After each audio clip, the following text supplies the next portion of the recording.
ಬಸವಾದಿ ಹಿಂದೂ ಸಮಾವೇಶ ಕಾರ್ಯಕ್ರಮದ ಬಹಿಷ್ಕರಿಸೋದ್ರ ಸಲುವಾಗಿ ನಾವು ಇವತ್ತು ಜಿಲ್ಲೆಯ ಮಠಾಧೀಶರ ಪರವಾಗಿ, ನಾಡಿನ ಬಹುತೇಕ ಮಠಾಧೀಶರ ಪರವಾಗಿ, ಎಲ್ಲ ಪಂಚಪೀಠಗಳ ಪರವಾಗಿ, ಎಲ್ಲ ವಿರಕ್ತ ಪರಮ ಪೂಜ್ಯರ ಪರವಾಗಿ, ಬಸವನಾಳದ ಪರಮ ಪೂಜ್ಯ ಸಿದ್ದರಾಮ ಶಿವಯೋಗಿಗಳು ಮತ್ತು ಗುಣದಾಳದ ಪರಮ ಪೂಜ್ಯ ಡಾಕ್ಟರ್ ವಿವೇಕಾನಂದ ದೇವರು ನಾವು ಎಲ್ಲರೂ ಸೇರಿದ್ದೇವೆ. ನಾಳೆ ಬಬಲೇಶ್ವರ ಕಾರ್ಯಕ್ರಮದಲ್ಲಿ ಅದು ಅಜೆಂಡಾ ಬೇರೆ ಇರೋದರಿಂದ ಇಷ್ಟು ದಿನ ಸಮಾವೇಶಗಳು ಕೇವಲ ಹಿಂದೂ ಸಮಾವೇಶ ಅಂತಿತ್ತು. ಈಗ ಅದಕ್ಕೆ ಹೆಸರನ್ನು ಬಸವಾದಿ ಹಿಂದೂ ಸಮಾವೇಶ ಅಂತ ಕೊಟ್ಟರು. 12ನೇ ಶತಮಾನದೊಳಗೆ ಅಫ್ಘಾನಿಸ್ತಾನದಿಂದ ಮರುಳು ಶಂಕರ ದೇವರು ಅಂತ ಬಂದಿದ್ದರು. ಅವರು ಮೂಲತಃ ಮುಸಲ್ಮಾನರು. ಅವರು ಅನುಭವ ಮಂಟಪಕ್ಕೆ ಒಳಗೆ ಹೋಗಿ 12 ವರ್ಷ ಹೊರಗಿನ ಇದ್ದುಕೊಂಡು ಆಮೇಲೆ ಅಲ್ಲಂ ಪ್ರಭುದೇವರು ಗುರುತಿಸಿ ನೀವು ಬಾ ಇಲ್ಲಿ ಯಾರು ನೀನಂತ ಕೇಳಿದಾಗ ಆವಾಗ ಇದ್ದಿದ್ದು ಸತ್ಯಾಂಶ ಗೊತ್ತಾಗಿತ್ತು. ಮತ್ತು ಇದೆಲ್ಲರನ್ನೂ ಒಳಗೊಂಡಂತಿರುವಂಥ ದೇಶ ಇದು. ನಾಳೆಗೆ ಅದು ಕಾರ್ಯಕ್ರಮ ನಾವ್ಯಾಕೆ ವಿರೋಧ ಮಾಡ್ತಾ ಇದ್ದೀವಿ ಅಂತಂದರೆ, ಕಣ್ಣೇರಿ ಶ್ರೀಗಳು ಯಾಕೋ ದ್ವೇಷವನ್ನು ಇನ್ನೂ ಕೂಡ ಮುಂದುವರಿಸ್ತಾ ಇದ್ದಾರೆ, ಸೇಡನ್ನು ಮುಂದುವರಿಸ್ತಾ ಇದ್ದಾರೆ ಅನ್ನುವಂಥ ಭಾಸ ನಮ್ಮೆಲ್ಲರಲ್ಲಿ ಇದೆ.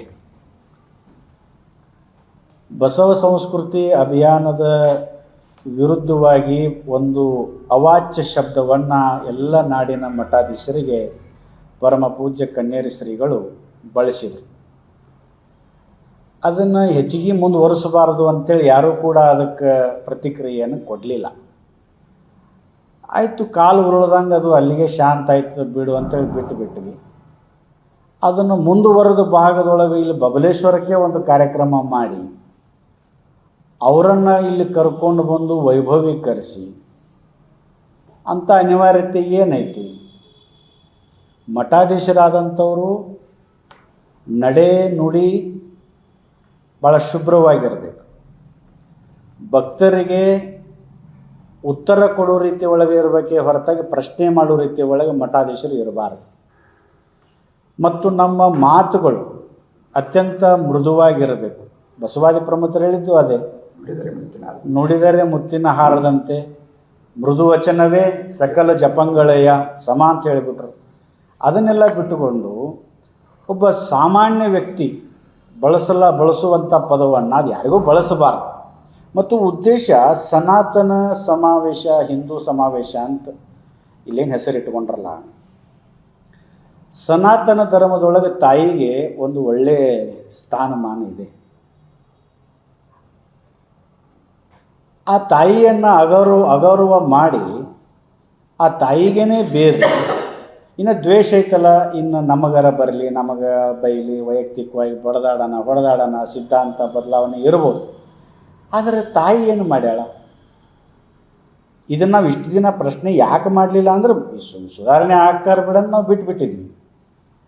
ಇದು ಮತ್ತೆ ಕಂಟಿನ್ಯೂ ಆಗೋ ರೀತಿ ಒಳಗೆ ಯಾಕೆ ಇಲ್ಲಿ ಬಂದು ಬಬಲೇಶ್ವರಕ್ಕೆ ಯಾಕೆ ಮಾಡಬೇಕಾಗಿತ್ತು? ರಾಜ್ಯದಾಗ ಎಲ್ಲ ಕಡೆ ಹೋಗುವಂಥ ವ್ಯಕ್ತಿ ಸ್ವಾತಂತ್ರ್ಯದೇ ಸಮಾವೇಶಗಳು ಮಾಡೋದೈತಿ. ಬಬಲೇಶ್ವರಕ್ಕೆ ಯಾಕೆ ಮಾಡಾಕತ್ರು ಅಂತಂದ್ರೆ ಇದಕ್ಕೆ ಹಿನ್ನೆಲೆಯಾಗಿ ರಾಜಕಾರಣ ಸಂಪೂರ್ಣವಾಗಿ ಬೆಂಬಲ ಕೊಡಾಕಿತ್ತು. ಇದು ರಾಜಕಾರಣ ತಗೊಳಕಿತ್ತು. ಈಗ ಇಲ್ಲಿ ಕಾರ್ಯಕ್ರಮ ಆಯೋಜನೆ ಮಾಡಿದವ್ರು ಯಾರು ಅದನ್ನು ಸ್ವಲ್ಪ ಅವಲೋಕನ ಮಾಡ್ರಿ. ಅವ್ರು ಯಾರನ್ನು ಇಷ್ಟು ದಿನ ಟಾರ್ಗೆಟ್ ಮಾಡಿ ಯಾರನ್ನು ಬೈತಿದ್ರು? ಯಾರು? ಕಣ್ಣೇರಿ ಶ್ರೀಗಳು. ಇಷ್ಟು ಜನ ಬೈಯೋದ್ರ ಜೊತೆಗೆ ಇವತ್ತು ಅವ್ರ ವಿರುದ್ಧನೇ ಬಂದು ಇಲ್ಲಿ ಕೆಲಸ ಮಾಡುವಂಥ ಪ್ರಯತ್ನ ಮಾಡಕತ್ಯಾರಂತ ನಮ್ಮ ಕಣ್ಣಿಗೆ, ನಮ್ಮ ಮನಸ್ಸಿಗೆ ಕಾಣುತ್ತೆ ಮತ್ತು ಕೇಳುತ್ತೆ. ದಯವಿಟ್ಟು ಎಲ್ಲಿ ಮಾಡ್ಕೊತ ಹೋಗೋದ್ರಾಗ, ಯಾಕೆ ಹಂಗಾರೆ ಹಿಂದೂ ಧರ್ಮದಲ್ಲಿ ಲಿಂಗಾಯತ ಬರೋದಿಲ್ಲ? ಲಿಂಗಾಯತ ಏನಾದರೂ ಬೇರ್ಪಟ್ಟಿರ್ತೇನೆ? ಎಲ್ಲರನ್ನೂ ಒಳಗೊಂಡಂಥ ಲಿಂಗಾಯತ ಧರ್ಮ ಭಾವನೆ, ಪ್ರೀತಿ, ಅಭಿಮಾನ, ಪರಸ್ಪರ ಪ್ರೀತಿ ಇದನ್ನು ಬೆಳೆಸೋದನ್ನು ಧರ್ಮ ಹೇಳಿಕೊಟ್ಟದೇ ಹೊರತಾಗಿ ದ್ವೇಷ ಮಾಡುವಂಥದ್ದು ಹೇಳಿಕೊಟ್ಟಿಲ್ಲ ನಮ್ಮ ಧರ್ಮ.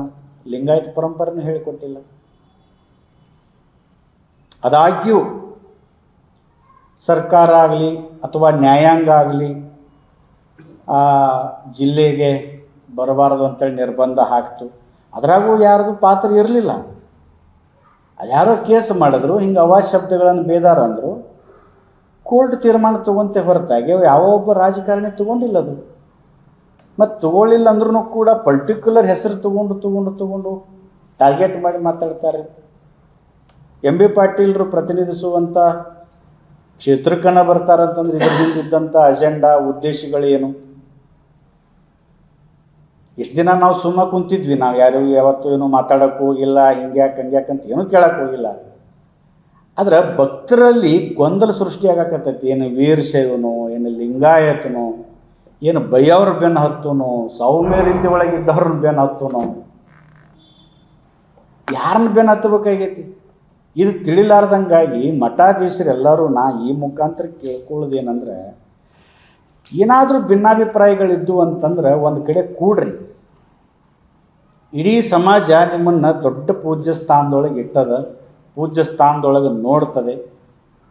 ಮಠಗಳನ್ನು ಬೆಳೆಸತಕ್ಕಂಥವ್ರು ಭಕ್ತರದಾರ, ಅವ್ರ ಮುಂದೆ ನಾವು ಜಗಳ ಮಾಡೋದು ಬೇಡ. ನಾಡಿನ ಹೆಸರಾಂತ ಮಠಾಧೀಶರು ಎಲ್ಲರೂ ಒಂದು ಕಡೆ ಸೇರ್ರಿ. ಏನು ಓರೆ ಕೋರೆಗಳದಾವಲ್ಲ ಅದನ್ನು ತಿದ್ರಿ. ಏನೇನು ಸಮಸ್ಯೆಗಳದಾವಲ್ಲ ಅದನ್ನು ಪರಿಹರಿಸಿಕೊಳ್ರಿ. ಮಾತಿನಿಂದ ಎಲ್ಲವೂ ಇತ್ಯರ್ಥ ಆಗ್ತಾವ. ನಾವೇನು ಕನ್ನೇರಿ ಶ್ರೀಗಳಿಗೆ ವಿರೋಧ, ಯಾಕೆ ವಿರೋಧ ಅಂದ್ರೆ ಆ ಶಬ್ದ ಬಳಸ್ಯಾರಲ್ಲ, ಒಂದು ವಿಷಾದಾದರೂ ವ್ಯಕ್ತಪಡಿಸ್ಬೇಕಾಗಿತ್ತ. ಅಟ್ಲೀಸ್ಟ್ ನಿಮ್ಮ ತಾಯಿ ಬೇರೆ, ನಮ್ಮ ತಾಯಿ ಬೇರೆ. ತಾಯಿನೇ ಅಲ್ಲ. ಅಕಸ್ಮಾತ್ ಇದು ಈರ್ಷೆ ಎಲ್ಲಿಗೆ ಹೋಗ್ತಿತ್ತು ಅಂದರೆ, ಬಹುತೇಕ ಆ ಶಬ್ದ ಏನು ಬಳಸ್ಯಾರಲ್ಲ, ಆ ಕೆಲಸ ನಮ್ಮ ತಾಯಿ ಯಾವಾಗ ಮಾಡ್ಯಾಳ ತೋರಿಸ್ಕೊಡ್ಬರ್ರಿ ನೋಡೋಣ ಅಂತಂತ ಹೇಳಿ ಕಣ್ಣೇರಿ ಮಠಕ್ಕನ್ನ ಒಂದು 300-400 ಜನ ಮಠಾಧೀಶರು ಹೋಗಿದ್ರ ಪರಿಸ್ಥಿತಿ ಏನಾಗ್ತಿತ್ತು. ಅದ್ರ ಜೊತೆಗೆ ಇನ್ನೊಂದು ಪದ ಬಳಸ್ಯಾರಲ್ಲ, ಏನೋ ತೊಗೊಂಡು ಬಿಡ್ರಿ ಅಂತೇಳಿ, ಅದನ್ನು ಬಡ್ದ ಬಿಡ್ರಿ ಅಂತಂತ ಮಠಾಧೀಶರು ಹಠ ಹಿಡ್ಕೊಂಡು ಈ ಕಡೆ ಅವ್ರು ಕೂತಿದ್ರ ಪರಿಸ್ಥಿತಿಯಲ್ಲಿ ಹೋಗ್ತಿತ್ತು. ಈಗ ಅಲ್ಲಿ ಬಬಲೇಶ್ವರದಾಗ ಸಮಾವೇಶ ಮಾಡೋ ಹರಕತ್ತೇನಿತ್ತು? ಮಠಾಧೀಶರೇ ಯಾರೋ 200-300 ಜನ ಬರ್ತಾರೆ. ಯಾರು ಬರಾಕತ್ತಾರೆ? ಮಠಾಧೀಶರು. ಯಾರು ಇಂಥ ಒಳ್ಳೆ ಕೆಲಸಕ್ಕೆ ಒಳ್ಳೆ ಕೆಲಸಕ್ಕೆ ಬರ್ತಾರ್ರಿ? ಯಾರೋ ಒಬ್ರು ಬೇದರು, ಅವ್ರನ್ನ ವೈಭವೀಕರಿಸೋ ಸಲುವಾಗಿ ನಮ್ಮ ಜಿಲ್ಲೆ ಒಳಗೆ ಮಠಾಧೀಶರು ಒಕ್ಕೂಟ ಅಂತದೆ. ಯಾರೂ ಬರೋಲ್ಲ. ಬರ್ಬೋದು, 1-2-3 ಜನ ಬರ್ಬೋದು. ಅದರಲ್ಲಿ ಸಾಧುಗಳು, ಸಾಧುಗಳು ಬರ್ಬೋದು. ಬರಲಿ, ಅವರೊಂದು ಪರಂಪರೆ ಐತಿ, ಅವರು ಬರ್ಬೋದು. ಬರಲಿ, ಅವರೆಲ್ಲ ಮಾಡಾಕತ್ಯಾರ. ನಮ್ಮ ಜಿಲ್ಲೆಯಿಂದ ಯಾರದಾರ? ಇವರು ಕಣ್ಣೇರಪ್ಪವರು ಹಿಂದೆ ಸ್ವಲ್ಪ ವರ್ಷದ ಹಿಂದೆ ಶಿವಯೋಗ ಮಂದಿರ ಸಂಸ್ಥೆಗೆ ಬೇದರು, ಜಂಗಮರನ್ನ ಇಲ್ಲಿ ಇಡ್ತಾರಂತ ಬೇದರು. ಜಂಗಮರು ಯಾಕಷ್ಟು ಅವಾಗ ವಿರುದ್ಧ, ಈಗ ಮತ್ತೆಲ್ಲ ಪಂಚಪೀಠನೂ ಬೇಕು, ಜಂಗಮರು ಅವ್ರನ್ನೆಲ್ಲ ತೊಗೊಂಡು ಈಗ ಚಲೋ ಅನ್ನಕತ್ತಾರ. ಹೊತ್ತು ಬಂದಂಗೆ ಹೋಗ್ಬೇಡ್ರಿ. ನೀವು ಒಳ್ಳೆ ಕೆಲಸ ಮಾಡಿರಿ, ನಿಮ್ಮದು ರೈತರಿಗೆ ಕೊಡಬೇಕಾದದ್ದನ್ನು ಎಲ್ಲವೂ ಕೊಟ್ಟಿರಿ, ಮಾಹಿತಿ ಕೊಟ್ಟಿರಿ, ಮಠವನ್ನು ಬೆಳೆಸಿರಿ, ಮಠದಾಗ ಗುರುಕುಲ ಅಂತ ಮಾಡಿರಿ. ಆಯಿತು, ಆ ಗುರುಕುಲದೊಳಗೆ ನಿಮ್ಮ ವಿದ್ಯಾರ್ಥಿಗಳಿಗೆ ಹಿಂಗ ಬೈರಿ ಅಂತ ಹೇಳ್ಕೊಡ್ತಾರೆ.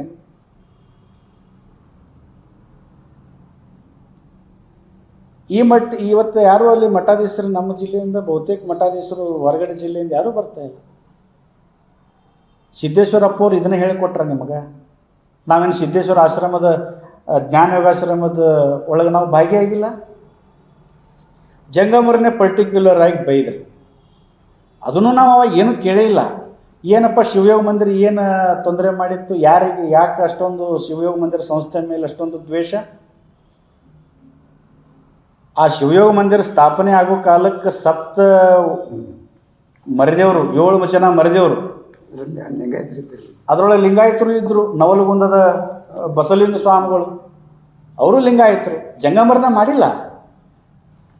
ಓಕೆ, ಸನಾತನ ಧರ್ಮ ಅಂತ ಹೇಳ್ತಿರಲ್ಲ, ಇವತ್ತು ನಮ್ಮ ಹಳ್ಳಿ ವಾತಾವರಣದಾಗ ಜಂಗಮರನ್ನ ಬಿಟ್ಟು ಯಾರು ಏನಾರ ಮಾಡ್ತಾರ? ಒಂದು ಸತ್ರು ಅಂದ್ರೆ ಅವು ಮನೆಗೆ ಅಡ್ಡಾಡಿ ಹೇಳ್ಬೇಕು, ಶ್ರಾವಣ ಮಾಸದಾಗ ಮನೆ ಅಡ್ಡಾಡಿ ಪಟ್ಟಿನ ಮಾಡ್ಬೇಕವ. ಇದು ಶ್ರಾವಣ ಮಾಸದಾಗ ಅಡ್ಡಾಡಿ ಪತ್ರಿನ ಹಾಕ್ಬೇಕು.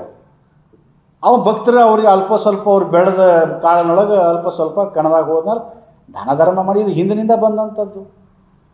ಜಂಗಮರನ್ನ ಬಿಟ್ಟು ಯಾರ ಮಾಡೋರು ಅದಾರ? ಮಾಡಲಿ, ತೊಂದರೆ ಇಲ್ಲ. ಆದ್ರೆ ಜನ ಒಪ್ಕೋತಾರ? ಭಕ್ತರು ಒಪ್ಕೋತಾರ? ಒಪ್ಕೊಳ್ಳಲ್ಲ. ಅದು ಶಿವ ಮಂದಿರದ ಬಗ್ಗೆ ಬೈಯೋದು, ಜಂಗಮರ ಬಗ್ಗೆ ಬೈಯೋದು, ಮತ್ತು ಹಿಂದೂ ಧರ್ಮ ಸಮಾವೇಶ ಮಾಡೋದು. ನಡ್ರಿ ಎಲ್ಲರೂ ಸೇರಿ ಕುಡುಕರನ್ನ ಕುಡಿಯೋದನ್ನು ಕ್ಯಾನ್ಸಲ್ ಮಾಡಿಸೋನು, ಬಿಡಿಸೋನು, ರಾಜ್ಯ ಸರ್ಕಾರಕ್ಕೆ ಒತ್ತಡ ಮಾಡೋನು, ಸರಾಯಿ ಬಂದ್ ಮಾಡಿರಿ. ನಾನು ಎಷ್ಟು ಮಂದಿ ಸಂಸಾರ ಹಾಳಾಗ್ಯಾವ, ಎಷ್ಟು ಮಂದಿ, ಅದ್ರ ಬಗ್ಗೆ ಯಾರೂ ಮಾತಾಡಲ್ಲ. ಅದು ಬಿಡುದು, ಒಳ್ಳೆ ಮೇಳೆ ಇದನ್ನ ರುಬ್ಬೋದು ಅಂದ್ರೆ ಏನು ತೆಗೆದು. ನಿಜವಾಗ್ಲೂ ಭಕ್ತರಿಗೆ ನಾವು ಮುಖ ತೋರ್ಸೋಕ್ಕಾಗವಲ್ತು ಮಠಾಧೀಶರು. ಅದಕ್ಕೆ ಇವೆಲ್ಲ ನಮಗೆ ಯಾಕೋ ಮನಸ್ಸು ಬರ್ತಾ ಇಲ್ಲ. ಅದರ ಸಲುವಾಗಿ ನಾವು ಆ ಕಾರ್ಯಕ್ರಮವನ್ನು ಬಹಿಷ್ಕಾರ ಮಾಡ್ತೀವಿ. ಬಹುತೇಕ ಮಠಾಧೀಶರು, ಒಳ್ಳೆ ಮಠಾಧೀಶರು ಯಾರೂ ಆ ಕಾರ್ಯಕ್ರಮಕ್ಕೆ ಹೋಗಲ್ಲ, ಹೋಗಬಾರ್ದು ಕೂಡ. ಇದು ನಮ್ಮ ನಿಲುವು.